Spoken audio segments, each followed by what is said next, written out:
Monsieur le directeur de cabinet adjoint, mesdames et messieurs honorables et distingués invités, en vos rangs, grades et qualités, tout protocole observé, je voudrais encore vous saluer une fois de plus et vous dire merci en tout cas pour votre présence à cette table ronde d'une extrême importance, eu égard au thème dont nous allons débattre ce soir, à savoir comment concilier le développement des infrastructures avec l'endettement des pays africains.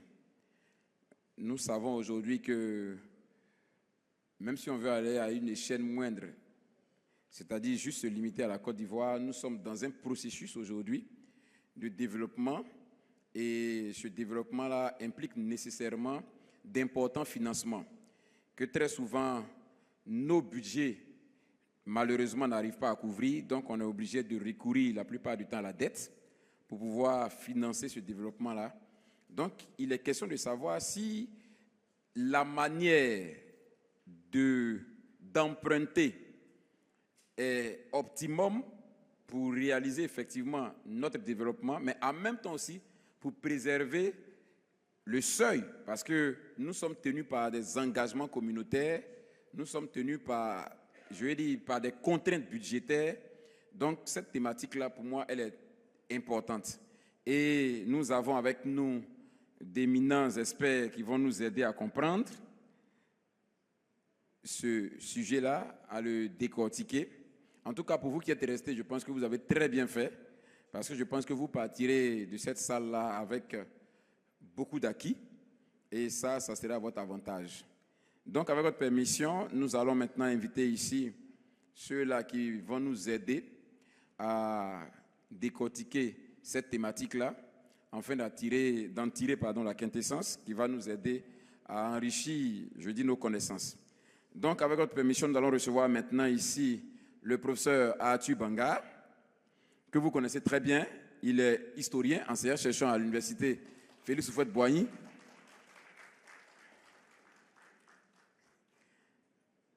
Voilà. Il est plus connu pour ses habits de débatteur télé que d'enseignant-chercheur, mais je tiens à vous rassurer que c'est un enseignant-chercheur. Voilà, il est professeur à la faculté d'histoire à l'université Félix Houphouët-Boigny d'Abidjan. Nous avons également le professeur Yao Prao Séraphin, qui est enseignant-chercheur d'économie à l'université Alassane Ouattara. Voilà, pour ceux qui suivent les chroniques économiques, il s'exprime beaucoup sur les questions économiques, que ce soit en Côte d'Ivoire ou que ce soit dans la sous-région. Il est enseignant à l'université Alassane Ouattara de Bouaké.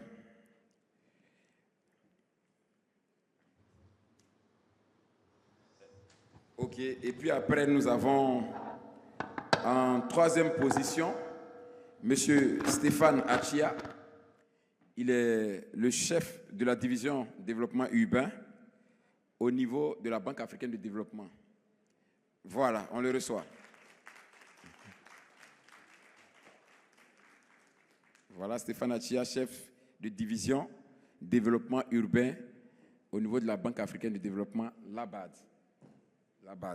Voilà. Donc, voici notre parterre de spécialistes avec qui, en tout cas, nous allons tenter de comprendre cette thématique-là, à savoir comment concilier le développement des infrastructures avec l'endettement des pays africains. De façon générale, mais je pense qu'on va circonscrire un peu notre thématique à la Côte d'Ivoire. C'est vrai de façon générale les pays africains, mais surtout à la Côte d'Ivoire, on va tenter de comprendre. Aujourd'hui, nous avons beaucoup de projets structurants qui nécessitent de gros financements. Comment est-ce qu'on arrive à financer ces gros projets structurants? Et on arrive à payer les salaires des fonctionnaires. Et on arrive à faire des dons. Comment on arrive à concilier tout ça? Je pense qu'aujourd'hui, nous avons voilà, une opportunité. Peut-être qu'on me donner un autre micro, hein, si c'est... Bon, je quitte même le pupitre de toute façon, je vais de l'autre côté. Voilà, donc... avec votre permission, je vais rejoindre donc le panel des experts et puis nous allons entamer notre table ronde.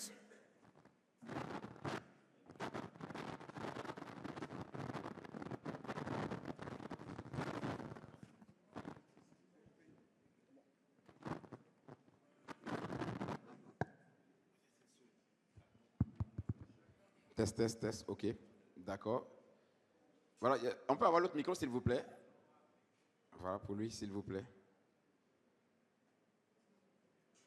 Voilà, merci beaucoup. Voilà, donc j'ai juste à ma droite M. Stéphane Achia. Il est le chef de la division développement urbain à la Banque africaine de développement. Juste après M. Achia, nous avons le professeur Atu Banga, enseignant-chercheur à l'université Félix Houphouët-Boigny d'Abidjan. Et après le professeur Atu Banga, nous avons le professeur Yao Prao Séraphin, qui est enseignant-chercheur d'économie à l'université Alassane Ouattara de Bouaké. Donc nous avons des universitaires, des spécialistes, en tout cas avec qui nous pensons que nous serons suffisamment édifiés. Avant qu'on aille plus loin, je voudrais donner l'opportunité à chacun des panélistes de nous donner une présentation succincte, de nous faire un tour d'horizon succinct de la compréhension de la thématique, pour que nous puissions déjà, je dis ensemble, appréhender la quintessence de cette thématique-là et nous assurer que nous sommes éventuellement au même niveau d'information pour que nous puissions entrer dans le vif du sujet. Professeur Prao, quand je dis développement des infrastructures et je dis endettement, qu'est-ce que vous répondez?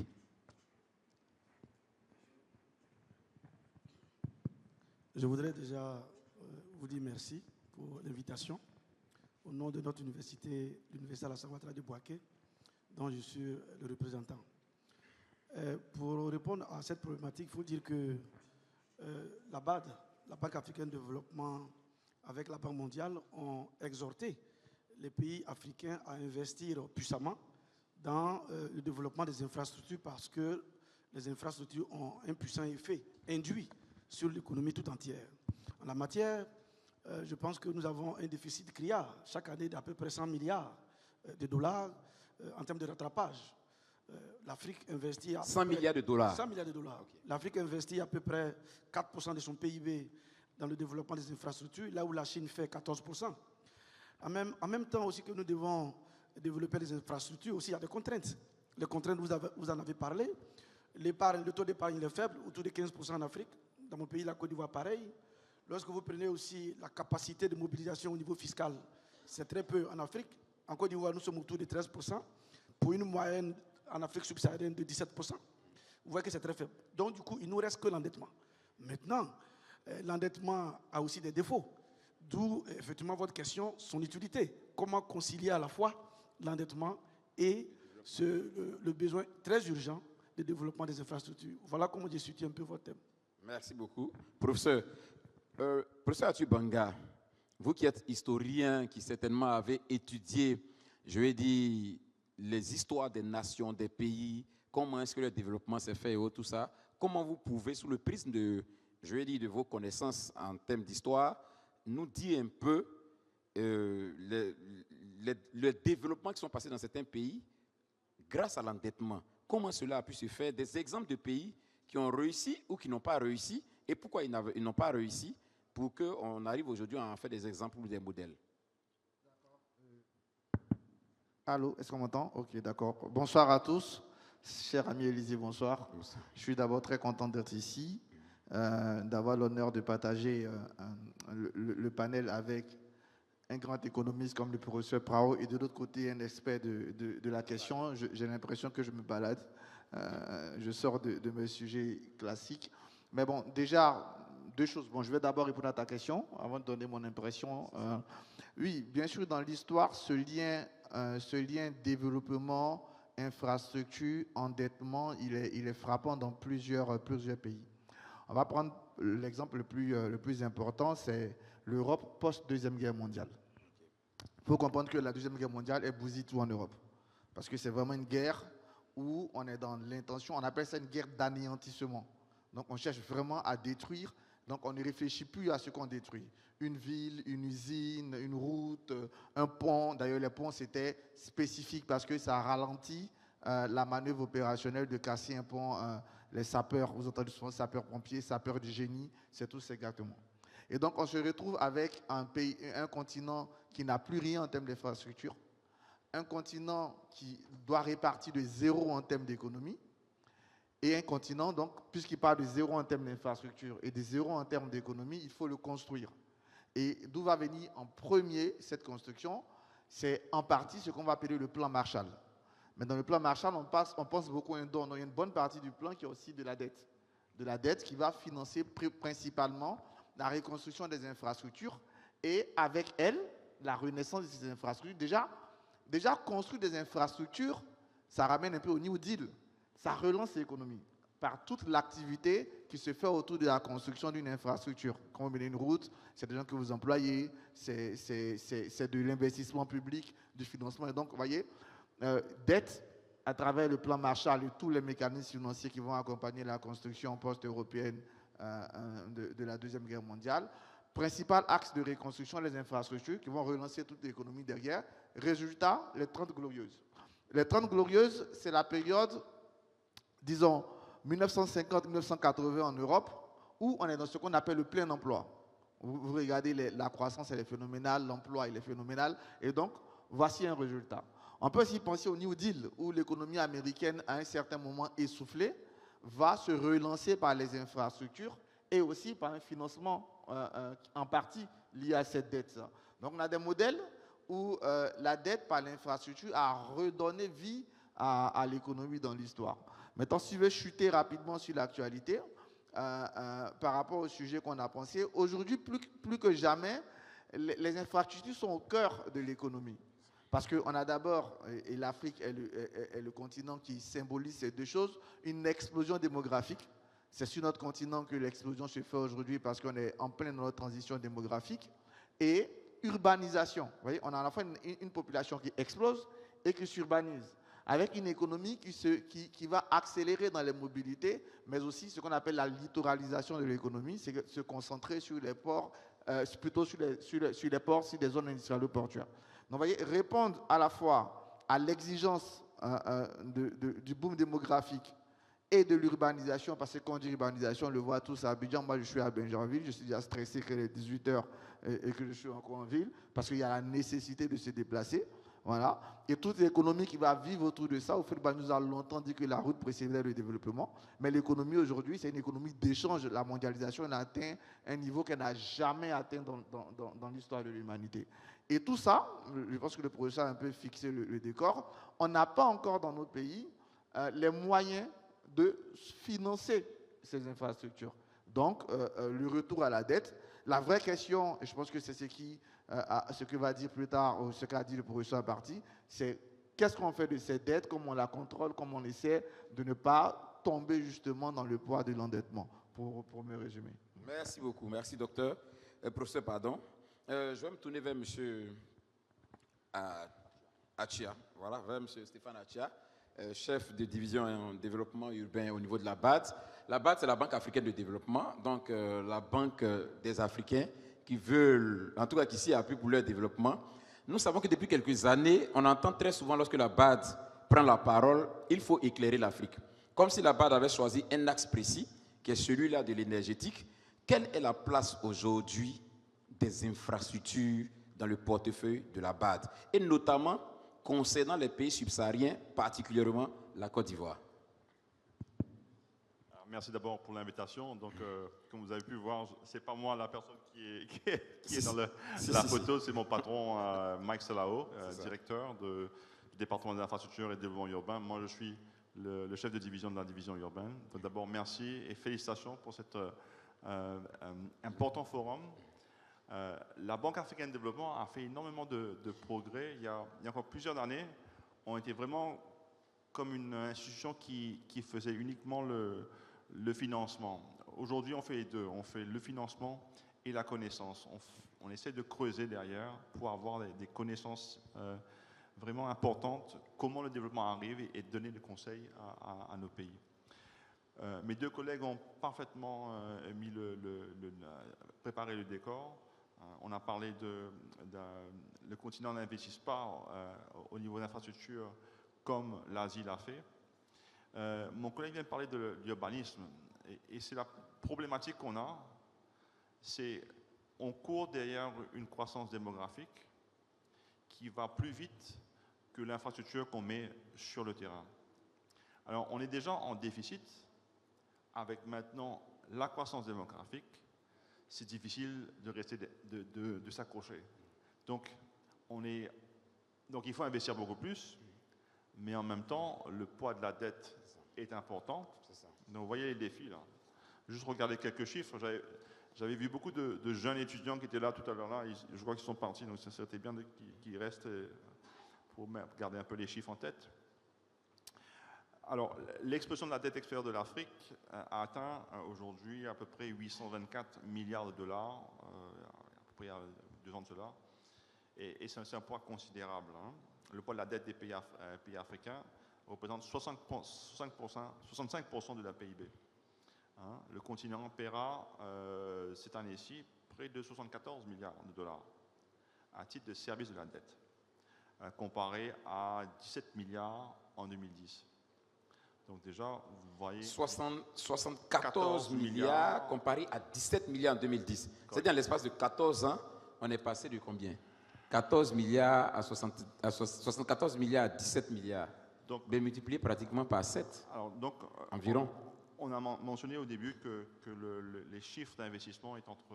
Alors, il y a plusieurs façons de calculer ça, entre 130 et 170 milliards de dollars par an pour les infrastructures qui est nécessaire au développement de l'Afrique. Une grande partie va être prise par l'État, les États, hein, mais ça reste énormément qui doit être... Le déficit d'infrastructures est à peu près entre 35 et 45 milliards par an, dont une grande partie doit aller uniquement dans la préservation et la maintenance de ce qu'on fait. Et l'autre casse-tête qu'on a sur le continent africain, on a beaucoup de casse-têtes, hein. Un casse-tête qu'on a, c'est qu'il faut pouvoir maintenir ce qu'on fait. Alors, il y a toujours ce débat avec... Maintenir ce qu'on fait, soyez plus explicite. L'entretien. Voilà, l'entretien. Ok, d'accord. Donc, quand on a bâti une infrastructure, veillez à ce que cette infrastructure-là soit entretenue. Ouais. Ok. Alors, comme beaucoup de badois, je réfléchis et j'écris en anglais, mais je vais faire du franglais. Donc, le maintenance, donc la maintenance, l'entretien des infrastructures, c'est un gros casse-tête. D'ailleurs, nos bailleurs de fonds, qui sont sur le conseil d'administration, qu'on a dit, on va faire bientôt 1000 km de route entre Abidjan et Lagos, un projet que j'ai connu particulièrement bien. Je suis le collègue de Elidié Ouman, donc une collègue qui vous connaît bien. L'entretien de ça, sur les 40 ans, sur les 100 ans qui vont venir derrière, c'est ça un des grands déficits qu'on a sur le continent. On sait faire du neuf, mais l'entretien de l'existant, c'est un problème. Donc, dans cette dette qui va venir, beaucoup doit aller dans l'entretien de l'existant, que ce soit au niveau routier, eau, assainissement, énergétique, etc. Donc, c'est un autre casse-tête qui vient au-dessus. Et à ce niveau-là, encore une fois, on parle de l'Afrique. L'Afrique, c'est 54. Chacun a ses forces et chacun a ses faiblesses. Et c'est extrêmement intéressant d'avoir ce genre de discussion, parce qu'on peut apprendre de chacun comment, par exemple, en Afrique du Nord, en Afrique de l'Est, en Afrique centrale, en Afrique de l'Ouest et australe, comment chaque pays, les autorités routières, les agences de l'eau, de l'énergie, travaillent pour pouvoir investir et maintenir. Ensuite, je peux parler plus tard des différents instruments que la Banque africaine de développement met à la disposition, mais c'est déjà en apéritif, quelques points pour démarrer. Ok, d'accord. Lorsqu'on lit le rapport de la Banque mondiale, je parcourais mes notes et j'ai vu un rapport de la Banque mondiale datant de 2019 où la Banque mondiale disait « Pour apporter aux populations les infrastructures indispensables à la réduction de la pauvreté, les pays doivent mobiliser entre 640 et 2700 milliards de dollars par an. Pour financer leur développement, ils doivent donc nécessairement emprunter et s'endetter, mais avec prudence. » Mais avec prudence. On va commencer par vous, M. Achia. Qu'est-ce qu'on doit comprendre? Nécessairement s'endetter, mais avec prudence. Est-ce qu'aujourd'hui, vous pensez, vous qui êtes à la base, qui voyez un peu les portefeuilles des différents pays, est-ce qu'aujourd'hui, cet endettement-là, il est fait vraiment avec prudence? Est-ce qu'il l'endettement tel que sollicité est affecté au poste pour lequel on le sollicite, ou bien il est affecté ailleurs? Aujourd'hui, c'est quoi la réalité? Vous posez des questions, c'est plutôt le président de la banque qui doit répondre. Alors, pour être, encore une fois, 54 pays ne font pas les choses de la même manière, exactement. Chacun a aussi une philosophie. Si. Alors, dire que dans la gouvernance d'un pays, il y a toujours ce qu'on appelle les responsabilités et les opportunités. les responsabilités d'un pays, c'est d'abord la politique sectorielle.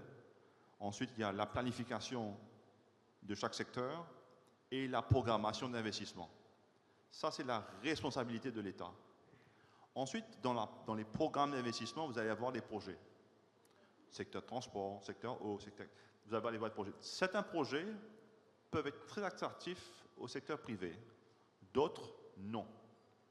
Donc c'est là où il y a la différence entre ce que l'État a comme obligation et le secteur privé, lui, il a les opportunités. Hein? Dans l'aviation, par exemple, la tour de contrôle, généralement, ça va être de l'ordre du rôle de l'État. Mais par contre, le duty-free, le café, ce n'est pas l'État qui va gérer le duty-free, ce n'est pas son rôle. Enfin, il y a certains pays où le duty-free est géré par l'État. Bon, pourquoi pas, mais ce n'est pas vraiment son rôle. Donc il y a des choses que l'État est bon à gérer, il y a d'autres choses qu'il est... Donc ça fait que maintenant, l'idée principale, c'est tout ce que l'État n'a pas besoin d'être vraiment être présent, que le secteur privé puisse rentrer dans le jeu. Parce que le secteur privé peut être beaucoup plus dynamique dans l'opération d'un terminal portuaire, d'un terminal aéroportuaire, d'un train, d'un système de bus, d'un système de camions. Donc, mais il y a des choses qui ne seront pas pour pouvoir le faire. Donc c'est toujours cette difficulté qu'on a aujourd'hui, avec un secteur privé qui n'est pas toujours très fort. Parfois il est, parfois il n'est pas. Hein. Le secteur privé en Afrique du Sud n'est pas celui de la RCA, n'est pas celui du Kenya, n'est pas celui de... Chacun a ses forces. Donc chaque pays va voir dans le secteur privé de la Côte d'Ivoire quelles sont les forces que je peux dégager. Okay? Dans un secteur aviation, dans un secteur ferroviaire, dans un secteur portuaire. Quelles sont les choses qu'on peut faire? Et là où l'État se dit, écoute, j'ai assez d'opérateurs privés, ben là je peux pousser. Et ça permet à l'État de faire quelque chose de très intéressant, c'est de réduire ses exposures, ses besoins de finances pour des choses qu'il peut passer la main au secteur privé avec des contrats sur une durée intéressante. Maintenant, il faut que le cadre légal, hein, la plateforme légale soit stable. Parce que personne ne veut investir pour perdre. Hein. Ça, c'est sûr et certain. Donc, uniquement, je vais investir si j'ai un cadre réglage, j'ai un recours, j'ai une dispute, j'ai une cour avec qui je peux aller discuter. Si je n'ai pas une cour stable pour pouvoir discuter et trouver une entente pour les contrats, je ne vais pas pouvoir investir tranquillement. Ok, d'accord. Je vais m'adresser maintenant au professeur Prao, qui je l'ai noté hein, dans la mise en bouche, déjà était parti très fort. On lui donne l'opportunité maintenant de s'étendre. Voilà, professeur Prao, quand vous entendez un tel commentaire de la Banque mondiale de s'endetter avec prudence, déjà il y a la nécessité de s'endetter, parce que quand on regarde aujourd'hui le niveau de développement de nos États, il y a la nécessité de s'endetter pour financer le développement. Mais en même temps, on nous dit de s'endetter avec prudence. Vous, quand vous entendez un tel commentaire, qu'est-ce que cela vous inspire? Et si vous voulez le rapporter aujourd'hui, vous qui êtes économiste, à la macroéconomie en Côte d'Ivoire, qu'est-ce que commentaire vous pouvez faire? Merci. Je pense que les experts de la Banque mondiale et de la BAD nous rappellent très régulièrement, d'ailleurs, nous les pays africains, de nous endetter avec modération, si je puis m'exprimer ainsi. Parce qu'on a un appétit démesuré, je dirais même disproportionné depuis une dizaine d'années, où les pays africains ont pris goût à ce slogan-là d'aller à l'émergence. Il n'y a pas que la Côte d'Ivoire. Il y a le Zaïre, il y a le Bénin, il y a le Togo, etc. Il y a même eu le Sénégal. Mais, même le Sénégal, ouais. Le Cameroun aussi, à l'horizon 2032. Mais il faut se rappeler, déjà il y a l'historien qui est là. La première chose pour laquelle, en tout cas la première raison pour laquelle je pense qu'il faut qu'on s'endette avec modération, c'est le fait que nous sommes des économies qui comptons essentiellement sur un ou deux produits. Quand vous prenez mon pays, la Côte d'Ivoire, depuis Houphouët-Boigny, depuis l'indépendance, nous comptons fondamentalement sur le binôme café-cacao. Ce binôme-là compte autour de 15% du PIB de la Côte d'Ivoire, 40% des recettes d'exportation de la Côte d'Ivoire, fait vivre à peu près 24 millions de personnes, 24% de la population dans notre pays. Donc vous voyez que nous sommes très dépendants de ce binôme. Or, par le passé, parce que Aimé Césaire a dit que le plus court chemin vers le futur passe par le passé. Par le passé, déjà, en 1975, il y a eu les prix de nos productions ont été multipliés par 5. Je dis bien par 5. Pourquoi? Parce que nos concurrents qui étaient au niveau des pays d'Amérique latine, Colombie, etc., il y a eu un gel. Et donc, du coup, puisque sur le marché international, c'est l'offre et la demande, l'offre ayant baissé, les prix ont été multipliés par 5. Selon les projections de l'universitaire bordelais français Jean-Paul Azam, l'argent que la Côte d'Ivoire a eu cette année-là devait lui permettre de vivre 20 ans après. Il dit 20 ans après. Et là, vous situez la période à quoi? 77? 75. 75, ok. Et 4 ans après, en 1979, déjà, nous avons commencé à avoir les soucis. Pourquoi? Parce que, paix à son âme, le président Nicolas Bédier, par exemple, qui était alors ministre de l'économie en 1976, a de façon dispendieuse et onéreuse, il s'est donné à une activité, par exemple, ce qu'on appelle le complexe sucrier de Bouroutou, à Ferké, parce qu'il fallait créer ce qu'on appelle le pôle de croissance. C'est-à-dire qu'il faut créer dans chaque grande zone de notre pays des pôles industriels. Ça, c'est une bonne politique mise en place par François Pérou. Et donc, du coup, comme l'argent était là facilement, à l'époque, les complexes sucriers ont coûté 100 milliards de francs CFA. Il dit à l'époque. Dans les années 70, alors. 70. Lorsqu'Henri Konan Bédier, lui-même président, en 1998, a cédé ces complexes-là au privé, il a vendu à 35 milliards de francs CFA. Donc, comprenez un peu que quand ça va bien au niveau international, on se donne de ces ailes-là et on s'endette et on s'adonne à des investissements qu'on appelle les éléphants blancs. Par exemple, quand vous prenez au Sénégal, par exemple, à quoi ça sert d'aller investir dans un monument très cher qui, alors qu'il y a des écoles, il y a des universités, il y a des hôpitaux qui manquent de lits. Donc, il faut faire attention déjà parce que nous sommes des économies qui dépendent essentiellement d'un ou de deux produits. Deuxième raison pour laquelle il faut s'endetter avec modération, c'est que nos structures économiques ne sont pas diversifiées. Aujourd'hui encore, il y a un effort qui est fait, il faut le dire quand même, depuis que le président Ouattara est là. On sent nettement un développement au niveau du secteur agro-industriel, ça se sent. En Côte d'Ivoire aujourd'hui, on ne se contente pas seulement du café, du cacao comme on le faisait avant. Il y a un semblant de transformation première que nous avons dans ce pays-là. Donc, mais au temps présent, l'économie n'est pas trop diversifiée en termes de base. Vous voyez, donc ne confondez pas l'endettement d'un pays comme la Côte d'Ivoire avec l'endettement d'un pays comme la France, comme les États-Unis, comme l'Allemagne. Aujourd'hui où je vous parle, la France a des soucis au niveau financier. Mais ne comparons pas ces deux pays. Nous ne sommes pas logés à la même enseigne. Parce que l'économie française, elle a les bases diversifiées, elle peut compter sur d'autres productions pour rembourser la dette. Troisième raison pour laquelle il faut modérer notre endettement, c'est que la dette est accrochée, pour ne pas dire subordonnée, à des facteurs que nous appelons exogènes. Par exemple, est-ce que vous avez, dans vos pires rêves, imaginé qu'on allait avoir la Covid en 2019-2020? Non. Ouais. En 1979, puisque la dette, quand vous endettez en dollars, ça veut dire que vous devez rembourser votre intérêt en dollars. Si. Or, le dollar, en tout cas pour ce que je sache, ça fluctue. Et ce n'est pas la monnaie de la Côte d'Ivoire. Non. Donc, du coup, ces facteurs-là, quand vous avez vu tout récemment, avec la guerre entre Russie-Ukraine. Voilà. Du coup, les politiques budgétaires de tous les pays développés ont rehaussé les taux d'intérêt. Du coup, les taux d'intérêt ayant augmenté, mécaniquement, il y a eu une augmentation, il a dit lui-même, du service de la dette. Figurez-vous, cette année, c'est ce qu'a donné en tout cas son patron, Adesina, le président de la BAD, il a dit que cette année, en 2024, le service de la dette des pays africains culmine à 163 milliards de francs CFA, alors qu'en 2010, nous étions à 61 milliards. C'est énorme. Plus de 300% d'augmentation. Donc, il y a des facteurs exogènes que nous ne contrôlons pas, alors que nous sommes des économies qui sont, pour l'instant, assujetties au desiderata d'un ou de deux productions. C'est la raison pour laquelle, à mon humble avis, on peut s'endetter. C'est autorisé en économie de s'endetter, mais attention, faisons cet élan-là avec modération. Professeur, je vais rester avec vous. Parce qu'on est en train d'évoquer des notions qui peuvent être des notions, à mon sens, je vais dire, des notions un peu discutables. Quand on dit s'endetter avec modération, vous mettez quoi dans modération? Moi, je dois construire un métro.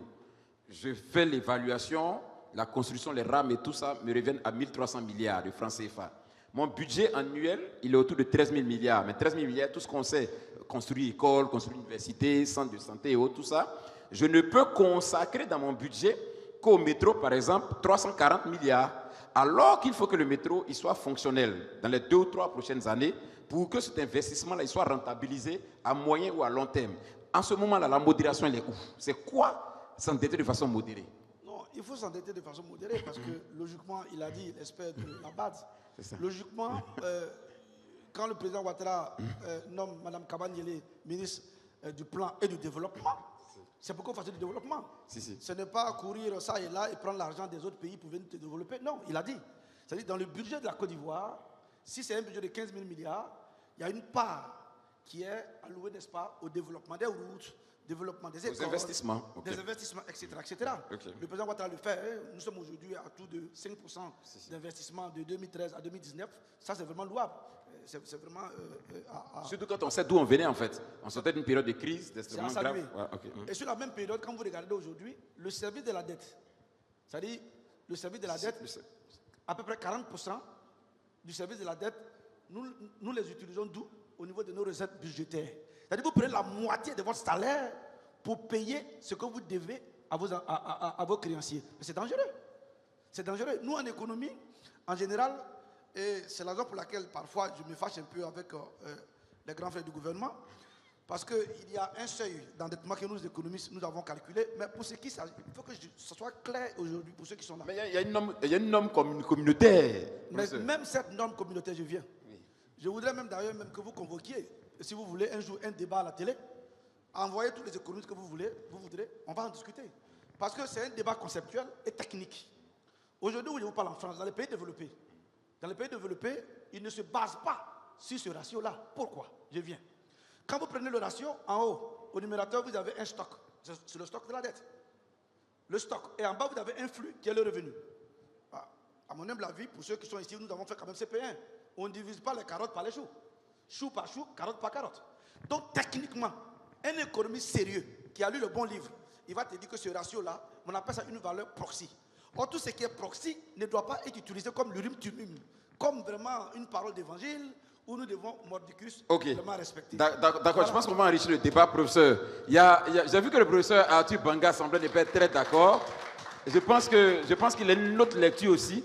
Donc, on va donner l'opportunité au professeur Arthur Banga aussi, de donner, lui qui a lu l'histoire et qui a suivi l'histoire et qui a vu un peu le développement post-guerre, post-deuxième guerre mondiale, qui a plus ou moins les leviers, comment les pays ont pu se redresser, va peut-être nous partager son expérience sur la question.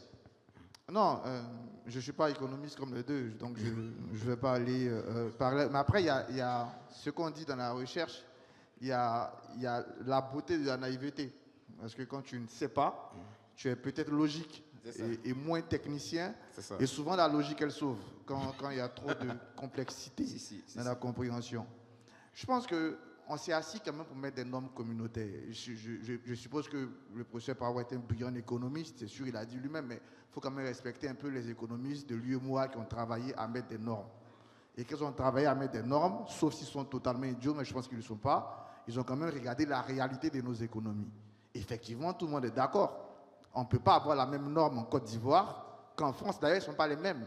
C'est pour ça que la CEDEAO, l'UEMOA, qui ont travaillé en regardant les réalités de nos économies et en regardant aussi notre histoire. Parce que quand même, quand on passe par quelque chose, on fait l'effort, quand on est un tout petit peu intelligent, de regarder ce qui s'est passé, comment je ne le fais pas. Et quand ceux-là s'asseyent, ils prennent, comme dans tous les pays. En France, ils ont leurs normes, aux États-Unis, ils ont leurs normes, nous aussi, on a nos normes. On dit ratio PIB dette 70%. Service de la dette, voici ce qu'il faut faire. Par rapport à la population, voici ça. Et donc, on met tout ça. On a même des experts de la BAD qui mettent tout ça et nous sortent des normes. On peut s'arrêter aux lectures du gouvernement. C'est naturel que le gouvernement se défende. Mais on peut aller aussi regarder des gens qui ont pour travail d'analyser. Le dernier qui analyse, c'est le rapport de S&P, qui confirme déjà ce que Moody's avait dit une semaine après. Voilà, l'agence de notation. Donc, quand une agence de notation, deux agences de notation qui ont travaillé sur la dette de la Côte d'Ivoire, améliorent sa note, il y a quand même, bon, je l'ai dit, la naïveté, la logique de la naïveté me fait croire qu'on est dans un pays où on est quand même sérieux dans la façon de modérer notre dette. On est quand même sérieux si on n'en allait pas avoir tous ces quitus-là. Après, c'est ce que je dis aux gens, on peut ne pas être d'accord avec un indicateur, mais c'est l'indicateur qu'on utilise. Quand l'indicateur est mauvais, comme ils ont eu pendant un temps des indicateurs qui sont mauvais, alors là, c'est très bien. Mais quand l'indicateur donne un bon chiffre, ah non, non, non, ce n'est pas le bon indicateur, il faut changer d'indicateur, pourquoi on utilise celui-là? Non, soyons sérieux. Soit on n'utilise pas des indicateurs, soit on les utilise. Pour l'instant, c'est comme attention. Certains vont estimer que c'est, mais c'est ça qu'on utilise. Donc, en attendant qu'on ait de nouveaux indicateurs, on a quand même des normes qui sont là, qui sont claires, et toutes ces normes-là, je le dis toujours quand je parle de la dette ivoirienne, on la coche. On parle beaucoup du niveau d'endettement de l'Afrique. Mais il y a combien regardez, depuis 2011, le top 10 des croissances économiques dans le monde sont en Afrique et en Asie. C'est-à-dire, si notre endettement s'explose, ça s'explose aussi avec la richesse qu'on produit, ça s'explose aussi avec la population, ça s'explose aussi avec le nombre de personnes qu'on sort de la pauvreté, ça s'explose avec tout ça. C'est pour ça qu'il faut un tableau de bord. Il ne faut pas regarder un seul indicateur. Quand on regarde le tableau de bord des économies africaines, même dans l'inflation, c'est un tableau de bord qui s'améliore. Je ne dis pas nécessairement qu'il est réduisant, mais vous allez regarder, il y a le super atlas sur l'Afrique que produit par exemple l'AFD, que vous pouvez revoir. Donc je pense qu'on a conscience quand même en Afrique, et particulièrement en Côte d'Ivoire, du poids de la dette. Et d'ailleurs, pour parler des facteurs exogènes, on a eu une croissance de notre dette dans son ratio PIB dette depuis 2-3 ans. Il y a eu un ralentissement cette année. Pourquoi depuis 2-3 ans? Parce que personne n'a prévu la Covid. Personne n'a prévu la guerre en Ukraine. Et donc c'est normal qu'on ait accru ce ratio-là, mais aujourd'hui il redescend à des normes de 52%, je crois. 56. PIB. 56. On avait atteint jusqu'à 58%. C'est-à-dire qu'on regarde tout ça. Après, notre économie se diversifie. Il suffit juste de prendre la part du secteur primaire dans l'économie ivoirienne, justement en 1975, où elle était à près de 90%, 80% aujourd'hui. Certains secteurs de services même produisent beaucoup plus que le secteur primaire lui-même. Donc il y a une transformation, une diversité à la fois de l'économie par secteur, mais une diversité des produits du secteur primaire eux-mêmes. Parce que le binôme café-cacao n'est plus celui qui tient uniquement. Il y a des produits miniers qui prennent de plus en plus de l'ampleur. Il y a tout ça. Maintenant, pour revenir sur la question de départ, l'infrastructure, déjà en elle, c'est un peu la difficulté souvent quand les gens parlent. J'avoue que je suis un peu libéral dans ma conception, mais si vous endettez pour construire un hôpital, vous endettez sur du capital humain. Vous voulez que vos enfants partent dans une bonne école. Et donc ça, pour l'économiste pur, il peut se poser des questions. Mais quand je m'endette pour une infrastructure, bon, on va le dire aussi pour l'homme, hein, quand il est en bonne santé, il produit plus. Il a la productivité, la rentabilité. Les systèmes d'endettement même, qui peuvent être en partie des BOT, je peux aller rechercher sur du péage et de quoi rembourser. Donc, quand je suis sur des infrastructures, j'ai beaucoup de leviers pour capter, en quelque sorte, la ressource qui va me permettre d'amortir cette dette-là, d'une part. Et n'oublions pas, comme j'ai dit, que l'infrastructure, aujourd'hui, l'attractivité d'une économie, la mondialisation, plus un pays a des infrastructures, plus c'est intégré dans la mondialisation. Vous ne pouvez pas vouloir être attractif quand vous n'avez pas d'infrastructure, ce n'est pas possible. Ce n'est même pas possible. Parce que l'investisseur, il va vouloir avoir la capacité de pouvoir faire des réunions, ne serait-ce que par visioconférence, si vous n'avez pas Internet. Il va vouloir se déplacer s'il ne peut pas. Il va vouloir acheter des produits parce qu'aujourd'hui, 3/4 du commerce mondial se fait via les ports. Si vous n'avez pas une ZIP, une zone d'industrialisation portuaire attractive, vous ne pouvez pas. Donc, si je prends de l'argent pour investir dans ma ZIP, pour accroître mon port, par exemple, pour fluidifier la circulation, qui va donc fluidifier à la fois mon commerce. Et comme j'ai dit, pendant cette phase d'investissement, même qui va créer des emplois, je suis en train de faire un endettement sur un projet qui me donne de l'argent, qui me donne de quoi non seulement impacter ma croissance, mais à récupérer de quoi à rembourser ma dette. Et dernier point, quand je dis qu'on tire tous des leçons, aujourd'hui, par exemple, pourquoi certains pays fuient l'endettement du FMI? Aller vers le FMI, la BAD, parce que c'est plus exigeant.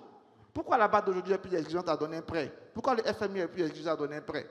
Parce que justement, eux, c'est pour ça qu'on dit, eux, comme tous, si tu vas voir ton banquier classique à la Générale ou à n'importe quelle banque de Côte d'Ivoire, lui ne va pas te donner 1 million parce que tu veux 1 million. Il va regarder ta quotité cessible, tous ces trucs. Mais si tu vas voir le Magouya, lui, il va te donner ton million. Il n'y a pas de problème. Mais après, il va te poursuivre. Donc, vers qui on s'endette, c'est aussi important. Et ceux qui respectent des règles et qui s'interrogent, qui s'inquiètent des effets justement de la dette sur nos économies, ceux-là sont exigeants pour te donner de l'argent. Ce n'est pas pour rien que nos États, ils célèbrent quand le FMI, la BAD, etc. vous donne. Maintenant, si vous partez chez des prêteurs, on est même obligé souvent de mettre des fonds pour protéger les économies africaines, des fonds vautours. Donc c'est tout ça qui est pour moi s'endetter avec modération. S'endetter vers des institutions crédibles qui vont contrôler l'impact de ta dette sur ton économie, tenir compte des normes qu'on essaie de mettre en place. Et ça, pour l'instant, je pense que pour le simple cas de la Côte d'Ivoire, c'est des choses dont on tient compte qui peuvent rassurer nos populations sur la dette. Ok, d'accord. Je pense que, en tout cas, merci beaucoup, professeur Atiu Banga. On sent qu'il y a de la richesse dans les échanges, ça se voit que c'est pertinent. Moi, à vous écouter, je pense aussi qu'il y a peut-être un élément qu'il faut prendre en compte dans s'endetter avec modération, avec prudence. Je crois que, sans vouloir forcément le dire, ce qui est caché derrière, c'est la gouvernance. Parce que le problème, pour moi, il ne se pose pas forcément dans la dette. On voit vos perspectives. On voit que le pays, quand on regarde son développement, quand on voit un peu la trajectoire sur laquelle le pays est, il est inexorable que dans les 5 ans, dans les 10 ans, le pays soit suffisamment solvable. Mais le facteur peut-être sur lequel on se leurre souvent, c'est la probité des individus qui ont en charge la gestion de ces fonds-là. Si on se dit que dans 5 ans, 10 ans, ça doit nous rapporter ceci, et entre-temps, dans 3 ans, un gars a détourné le fonds et il est parti ailleurs. C'est ça aussi qu'il faut vérifier quelque part. Parce que ceux qui font les projections, ils font les projections sur des normes, sur des référentiels qui, logiquement, suivent une courbe. Mais le facteur qu'ils ne mettent pas dans la balance très souvent, c'est ce facteur homme qui n'est pas forcément conscient des enjeux que tout le monde voit. Et c'est pour moi peut-être là qu'il faut peut-être, dans le prenez la dette en modération, c'est peut-être ce que, en griffe, la Banque mondiale n'ose pas jusqu'à le dire. Mais peut-être c'est vers ça aussi qu'il faut tourner les regards pour essayer de voir. On va faire un dernier tour de table et puis on va terminer. Je vois que le professeur Prao veut rebondir. Vous rebondissez et on termine par ça. Et puis on va faire un dernier tour de table. Donc vous terminez en même temps votre dernier mot et puis on va faire le tour. Ok, je voulais déjà dire à mon collègue enseignant que les fameux 70% n'ont pas été le fruit d'une réflexion d'universitaire. C'est mon domaine, donc qu'il souffre que je lui donne l'information. Okay. Nous avons bêtement ajouté 10%. Moi-même, quand je le dis, j'ai honte. J'ai honte parce que quand les intellectuels africains, comme ils le disent, CEDEAO et moi se retrouvent et qu'ils prennent les 60% du traité de Maastricht de 1992 où les Européens ont fixé leur seuil à 60%. Nous, on s'est assis ici, on a dit, bon, comme les Blancs ont dit 60%, ajoutons 10%. Je te le dis, à Tupanga. Donc, ce n'est pas une discussion. Ok, alors, c'est pas la thématique de toute façon. Voilà, donc, on peut continuer. Ouais, c'est pas la thématique de toute façon. Pour revenir à ce que vous avez dit sur. C'est pour ça, d'ailleurs, j'étais intéressé par la gouvernance. C'est ça. Alors, la Banque mondiale parle, en tout cas, de ce qu'on appelle les réformes de première génération. Quand on parle de réformes de première génération, effectivement, on fait allusion à ça. La gouvernance, l'état de droit, la lutte contre la corruption, l'inclusivité de la croissance et surtout les perspectives de long terme. Parce que si vous êtes un État où, Atiu Banga et moi, la probabilité pour qu'on s'entre-déchire, qu'on se frappe dans 1 an, 2 ans ou 3 ans, elle est forte, mais bien entendu, on ne va pas aller quand même financer de tels individus. Non, pas du tout. Parler comme ça. Si. Et si d'aventure aussi nous gouvernons et que nous gardons par devers nous l'argent qui ne nous appartient pas, ce n'est pas moi qui le dis. M. Zoro Bibalo, il le dit. Hein. La Côte d'Ivoire, par exemple, la corruption coûte à peu près 1300 milliards de francs CFA, soit 4% du PIB de notre pays. C'est trop. Bon, avec excessif. Excessif. Avec de tels comportements, comment voulez-vous effectivement que ceux qui nous prêtent l'argent ne disent pas faites-le avec modération. Donc je suis entièrement d'accord avec vous sur ça. Il faut tenir compte des perspectives économiques de la Côte d'Ivoire. Donc l'inclusivité de la croissance, il faut que la croissance soit inclusive, la réduction des inégalités, la construction de la bonne gouvernance, l'état des droits. Voilà les facteurs sur lesquels, à mon humble avis, comme vous le disiez tout à l'heure, on doit pouvoir capitaliser. Il faut capitaliser. D'accord. Merci. Avant le docteur Atiu Banga, on va permettre à M. Achia de donner son mot. Moi, je veux juste lui tirer une question avant qu'il ne donne son mot final, vu que j'ai vu qu'il était le chef de la division de développement urbain. L'urbanisme, de façon générale, dans nos continents aujourd'hui, est un réel défi. Moi, pour être honnête, je cherche à voir le plan directeur d'Abidjan de 2000, je ne dis même pas des 80. En 2000, on était où? Parce que là, franchement, on est perdu là. On ne sait plus où on va. On est vraiment perdu. Est-ce que ça, ce n'est pas un réel problème également dans le financement? Ah, merci. J'ai l'impression d'être quand les éléphants se battent, là, les fourmis sont écrasées. J'ai l'impression d'être un peu au milieu là. C'est ça. Donc, si j'essaie donc, on parle de l'endettement et de l'investissement, de la bonne dette et de la mauvaise dette. Revenons un petit peu. On est assis ici à Abidjan, donc la ville la plus importante économique de la Côte d'Ivoire, même si c'est Yamoussoukro, votre capitale. On serait à Nairobi, on serait à Accra, on aurait la même discussion. Si on regarde l'investissement par capita sur les infrastructures en Afrique, on tourne à peu près à l'étude qu'on a fait avec l'OCDE et l'UNECA, la Commission économique africaine des Nations Unies, on est à peu près à $47 par habitant en investissement. $47 $47. Ok. Dans l'Amérique latine, on est à peu près à 300, un peu moins de $300 par capita. La moyenne mondiale est à peu près à 313. L'Asie et l'Europe ont entre 400 et 500 pour l'Asie du Sud-Est et l'Europe. Là où en Afrique, on est à $40. $47. Okay. Et l'Amérique du Nord, on est à 1200. $1200 par capita sur les infrastructures urbaines. Alors, la problématique, et ça revient dans le bon endettement en tout cas, c'est que quand on regarde on doit toujours se baser sur les critères. On va investir pourquoi?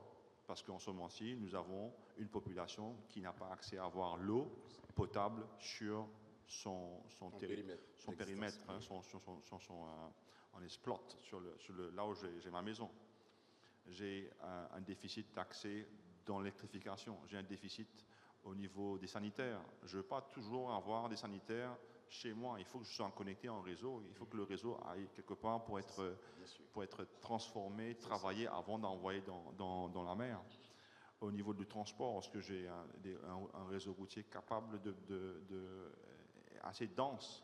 La densité routière dans nos pays est généralement basse. Est-ce que j'ai des transports publics de qualité pour servir les populations? Quand je regarde chacun de ces critères, dépendant là où je suis, donc quand nous, à la base, on regarde 54 pays, chacun a ses forces et ses faiblesses, on est généralement bien de là.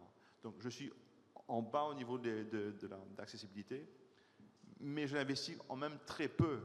Donc comment je fais de sortir de l'investissement très bas pour pouvoir rattraper le déficit d'infrastructure? Alors, en même temps, je dois emprunter, l'État doit emprunter, mais en même temps, il faut que les secteurs privés rentrent en jeu. Donc, encore une fois, cette discussion que vous avez proposé d'avoir aujourd'hui, c'est le casse-tête de nos chefs d'État, c'est le casse-tête des présidents des banques multilatérales, c'est le casse-tête de tout le monde. Hein. C'est pas comme si on est en train d'inventer un truc là. C'est vraiment ce qui les tiennent à éveiller le soir, et irrespectif du gouvernement. Hein. Je sais qu'on a les débats. Lui, il est de PSG, lui, il est de Marseille. Moi, c'est presque irrespectif. Hein. Les gouvernements ont toujours ce casse-tête, comment accroître l'investissement sans avoir trop de dettes pour pouvoir le service de cette dette.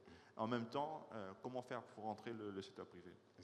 Donc la gouvernance est un élément extrêmement important, c'est clair. Et il y a 10 ans de cela, parce qu'on va en mai, à Abidjan, je suis sûr que ça va sûrement au Sofitel ici, on aura l'Assemblée générale de la BAD. La BAD, c'est ça. On va élire un nouveau président. C'est ça. Et il y a 10 ans, le président Alessina était venu avec ses piliers de 5 piliers, hein, ce qu'on appelle le High Five. Il y avait dedans Connecter l'Afrique, donc le projet Abidjan-Lagos, ça fait partie de Connecter l'Afrique. On est sur tous les grands corridors en Afrique, hein. Corridor du Nord, de l'Est, du Sud en Afrique de l'Est, le Walvis Bay, l'Obito Corridor au Sud, la transaérienne qui traverse l'Algérie qui va venir vers nous. Donc tous ces projets, c'est pour connecter l'Afrique, hein, que ce soit en routier, ferroviaire, aérien. Donc il y a encore du travail pour encore 20 ans. Électrifier l'Afrique. Comment voulez-vous qu'on se développe si on est dans le noir? C'est pas possible. Donc, et chaque pays a ses forces. mais on investit beaucoup dans l'électrification de notre pays. Nourrir l'Afrique, alors la géopolitique s'en est mêlée, et on a tous vu la question des entrants pour la plantation. Hein. Les intrants pour l'agriculture. L'agriculture, voilà. Développer l'agriculture. Surtout au niveau des intrants chimiques, hein, parce que en plus le poids des pays qui sont en guerre en ce moment-ci sur notre, c'est peut-être pas le grand cas en Côte d'Ivoire, mais l'Égypte, un membre de la Banque africaine de développement, a sauté dans l'air parce que pour eux, c'est une grande importation. Ils mangent beaucoup de pain, beaucoup de blé, donc c'est dans la tradition. Ici, on a l'habitude, on mange autre chose. D'ailleurs, je pense que l'ancien président du Sénégal qui avait vraiment loué la Côte d'Ivoire. Vous mangez moins de riz, plus de manioc que ces choses que vous avez sous la main. Donc ça, c'est quelque chose qu'il faut. Et finalement, améliorer la qualité de vie de nos populations. Hein. Donc, ces cinq piliers qu'on a travaillés, évidemment, au début, on s'est dit ça fait beaucoup, mais le tout de ça, c'est d'augmenter la résilience de notre économie. Ça veut dire que s'il y a un choc quelque part au fond du monde, ça ne doit pas faire, pour nous être un casse-tête. C'est ça. Donc, il faut pouvoir vivre, hein, consommer ce qu'on produire ce qu'on consomme et de vivre de façon plus Ça permet autonome. de mieux amortir les chocs exogènes. Donc, Absolument. Ok, c'est compris. Merci beaucoup. Professeur Arthur Banga. D'accord. Avant mon mot de fin, j'aimerais revenir un peu sur ce que le professeur disait. Vous savez, avant que je n'entre en cabinet, quand je passais au plateau, je insultais toujours ceux qui étaient dans les travaux. Souffrez d'écouter Arthur, c'est du Arthur. Je disais toujours, ceux les foutriens, ils ne travaillent pas, ils sont dans les grosses voitures de l'État. Jusqu'à ce qu'un jour, un ministre m'appelle dans son cabinet. Et je me suis rendu compte que je rentre à la maison à 3h du matin, ce que je n'ai jamais fait à l'université. Voilà. Donc, on a un commissaire de la CEDEAO qui est là. Je pense que quand même, il faut respecter le travail qu'ils ont fourni. Dit qu'ils sont assis dans une salle et puis ils ont juste pris 10%. C'est déjà ne pas respecter le travail qu'ils font. Je pense quelque part que quand on travaille sur un indicateur, il y a des gens qui ont déjà fait. C'est la revue de la littérature dans toute recherche. Ils ont 1000 méthodes. Voici comment on fait. Mais comment on fait? Je regarde et j'individualise. Je regarde un peu à peu près ce qui est fait de moi pour produire un résultat. Des gens quand même travaillent à l'UEMOA. On a compris, on va poursuivre. Le bénéfice du doute d'avoir travaillé. On a compris. Arthur, on est d'accord avec toi. Je n'ai pas demandé d'être d'accord avec moi. La revue littéraire a été déjà faite. Il n'y a pas de problème, on peut poursuivre. Je n'ai pas demandé d'être d'accord avec moi. Je vais quand même la revue littéraire a été faite, on poursuit.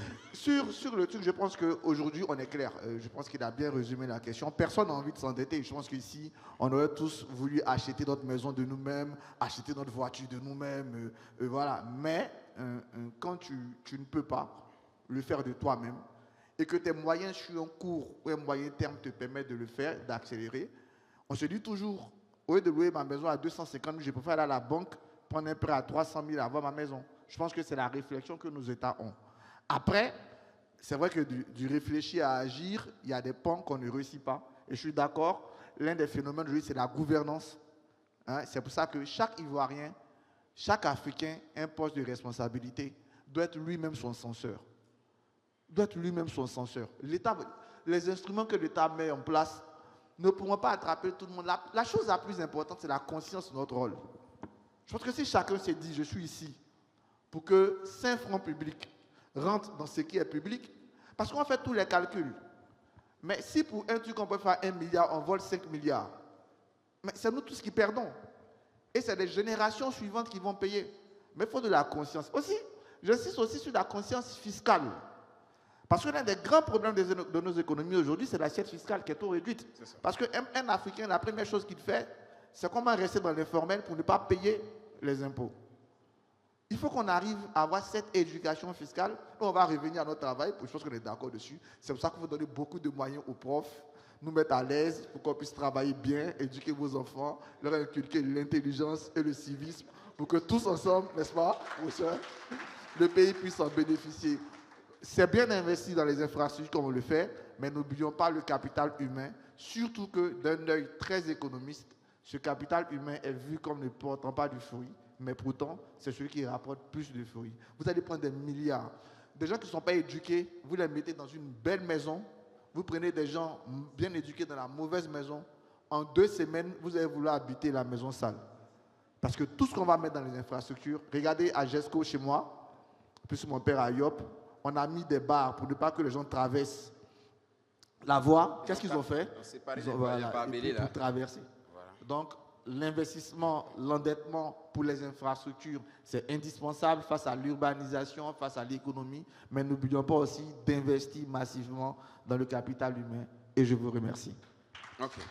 Merci beaucoup, Dr. Atsu. Je tiens en tout cas à te rassurer que pour moi, les deux sont complémentaires, parce que quand on investit dans les infrastructures, in fine, c'est pour avoir les moyens nécessaires pour pouvoir investir dans le capital humain. Donc, c'est deux choses qui se complètent et c'est deux choses qui se suivent.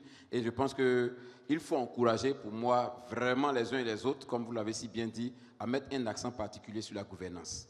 Parce que tant que là-bas, on aura un talon d'Achille, quel que soit le niveau d'investissement qu'on fera, ça sera comme si on a un boulet qui nous touche chaque jour par le bas. Donc c'est là aussi qu'il faut travailler. Et je suis d'avis avec toi que le capital humain contribue effectivement à pouvoir résoudre la question de la gouvernance. Donc je voudrais encore qu'on ovationne nos panélistes, vraiment pour cette brillante session. Je m'en doutais pas, je savais qu'on allait avoir un partage assez intéressant. Compte tenu de l'agenda et du calendrier des uns et des autres, on est obligé de lever peut-être la séance. Sinon, je sais que ça ne tenait qu'à nos panélistes, peut-être qu'on pourrait rester là jusqu'à demain. Parce qu'il y a tellement à dire. Avant qu'on ne termine totalement, peut-être qu'il a une préoccupation. Je peux m'accorder peut-être une question. Une question, voilà, je peux m'accorder une question. Il est le premier à lever la main. Donc, on va lui donner le micro. On peut donner le micro au monsieur. Il va poser sa question. Une question succincte, s'il vous plaît. Voilà. Ben, venez prendre le micro pour lui donner. Il n'y a pas de problème. Il y a un micro ici. Voilà.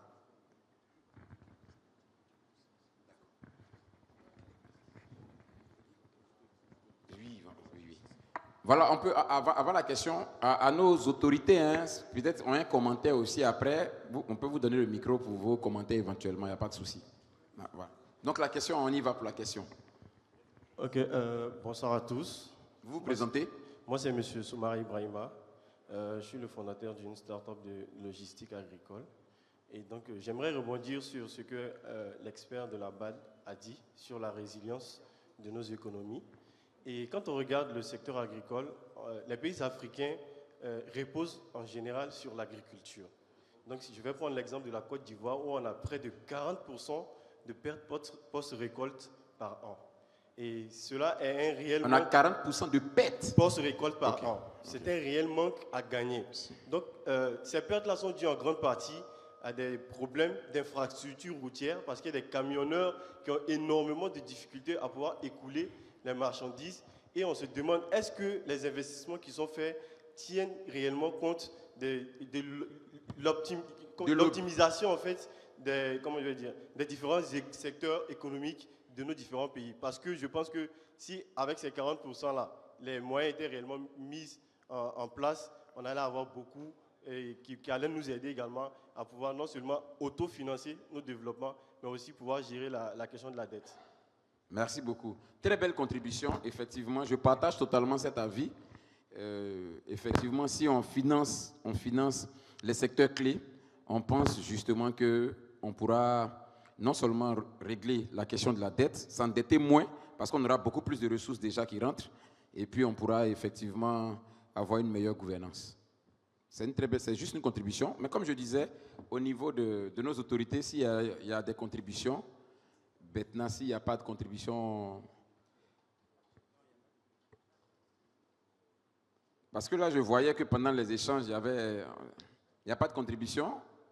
Ok, d'accord, le DICAB.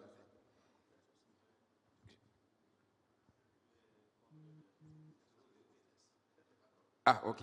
Je pense qu'il y a une intervention.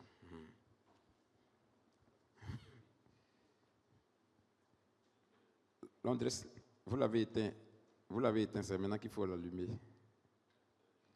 Pousser vers le haut. Voilà. Donc, merci pour vos contributions. Bon, moi, en fait, par rapport au professeur de l'Université Alassane Ouattara, je pense que ce que vous dites, l'affaire de 60 plus 10, ce n'est plus en fait une affaire de... Moi, au début, je croyais que peut-être c'était la formule utilisée qui n'est pas bonne, mais peut-être c'est beaucoup plus sur le seuil, peut-être. C'est juste ça. C'est ça, c'est le seuil. C'est juste le seuil, mais pas la formule, genre le niveau de la dette même par rapport au PIB qui doit être de 70%. Et je pense que quand même, comme l'a dit le professeur Arthur Banga, ce n'est pas au hasard quand même qu'on a maintenu ces 70%. Et j'ai cru comprendre que présentement la Côte d'Ivoire n'a que 56, c'est ça? Si. Ça veut dire qu'elle a encore une haute marge de s'endetter. Mais nous, on ne veut pas aller dans 60, hein? Nous, on veut descendre. Hein? Oui. Non, on ne veut même pas aller dans 60. Non, ma préoccupation, en fait, vous savez, comme on cherche un peu de solutions, je pense que, est-ce qu'on peut dire, hein, c'est juste, je sais peut-être vous pouvez, qui êtes économiste du côté du représentant de la BAD, par exemple, d'abord, les dettes, quand on dit dette, c'est beaucoup plus, je suppose, des dettes à long terme, où il faut rembourser sur 20 ans, 30 ans, ça. avec des différés de 5 ans, avec aussi des taux très concessionnels selon les guichets. Je pense que c'est ça qu'on fait allusion, pas des dettes fournisseurs ou des dettes intérieures qui c'est dans un mois, dans 2 mois, 3 mois. OK. Et maintenant, ça c'est les dettes à long terme. Il y a la question de partenariat public-privé. Et ça, vous savez, moi, je ne crois pas. Hein. Très souvent, on va vous dire, quand c'est un PPP, l'État ne finance rien. C'est quelqu'un qui vient, il prend à ses risques et périls, c'est l'expression utilisée, à ses risques et périls. Il investit, par exemple, $1 milliard à recouvrer sur 20 ans, 25 ans, il exploite, il fait, il recouvre ses coûts. Bon, ce qu'on présente, mais je pense qu'il n'y a pas quelque chose de gratuit. C'est ça. Parce que d'abord, un projet sérieux, il faut le préparer. Aujourd'hui, même si un projet fait $1 milliard, souvent vous allez voir qu'on a dépensé peut-être 10 à 20 millions de dollars, parce que c'est des millions, pas des milliards, 10 à 20 millions de dollars, quand même, qui sont relativement consistants, ne serait-ce qu'aux activités préparatoires, tout ce qui est étude de faisabilité, pour rendre ce projet viable et attirer justement cet investisseur qui va venir investir, financer à ses risques et périls. L'autre aspect, vous avez parlé de la diversification de l'économie. C'est vrai.